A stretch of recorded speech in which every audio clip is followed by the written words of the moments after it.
Jadi dalam berinvestasi di kripto itu lu butuh 3 hal. Kenapa Jesse Livermore akhirnya bunuh diri? Karena dia nggak punya 3 hal ini. Ya dia cuma punya mungkin pengetahuan dan pengertian, tapi dia nggak punya kebijaksanaan untuk kapan eksekusinya. Ya. Yes. Jadi pengetahuan tuh teknikal, fundamental, apa yang lu paham ya secara makro dengan market. Ya.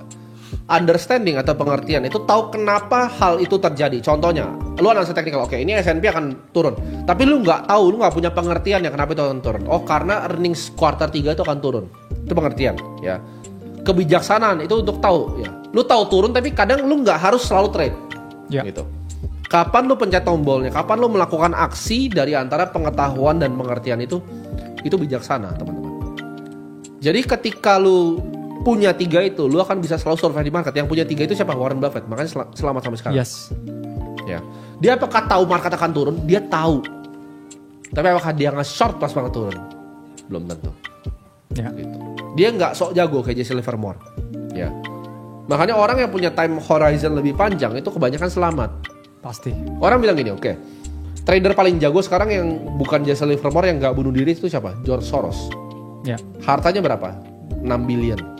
Gue mau ngomong cuman tapi gue nggak sekaya itu. Tapi kan sebenarnya cuma 6 billion kan. Dibanding yang lain jauh ya. Warren Buffett tuh 350 billion kalau dia nggak donasi.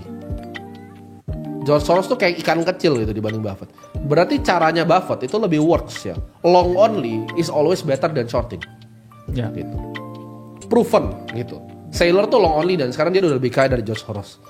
Ya. Kalian tahu nggak tuh? Michael Saylor udah lebih kaya dari George Soros sekarang. Michael Saylor tuh public hartanya 5,5 billion, hampir 6 billion, hampir sama. Ya. Tapi harta pribadi dia kan dia nggak disclose Bitcoin yang dia pegang sendiri. Yes. Harusnya dekat ke 10 billion. Saylor udah 2 kali lipat dari hartanya George Soros. Kenapa? Long only dia. Karena bias 2 arah itu memiliki flow, teman-teman. Ya. Ya. Ketika lu short, ya, lu punya tendensi untuk buangin barang lu. Gitu. Gimana kalau menurut lu bias 2 arah untuk dimainkan dengan konsisten dalam jangka waktu yang panjang? Mungkin kalau sebulan 2 bulan bisa lah bias 2 arah. Tapi kalau 100 tahun gua rasa nggak bisa. Ya, sangat sulit karena gini. George Soros juga figur pertama di market yang mengenalkan tentang namanya contrarian thinking. Ya. Dimana tesisnya itu adalah ketika terlalu banyak orang yang melakukan trend following, ya dia mungkin terkena ya, atau terjebak di dalam bias trend followingnya itu. Tapi sebenarnya nggak ada salahnya kita menjadi seorang trend follower ketika itu adalah sesuatu yang tepat. Dan itu yang nggak bisa diterima oleh banyak orang. Karena orang yang memiliki biasanya ya bro, kecerdasan yang tinggi itu belum tentu survive di market. Iya, betul. Ada poin di mana dia akan pasti jatuh ya. Jatuh di lubang yang mungkin nggak pernah dia expect sebelumnya. Dan ya itu pun juga emang kehidupan.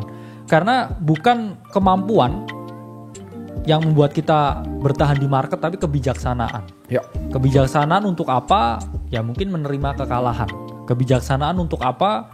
Untuk mungkin tetap ini ya, memahami bahwa at some point saya pasti salah di market. Ya. Itu yang kayak jarang orang bisa menerima karena ya kita di sini itu maunya cari duit, bukan proving a point ya bahwa kita bener, kita salah. Dan ya kita pun kadang emang bener pun tetap disalahin sama orang, jadi kayak Betul. that's life ya. Ya.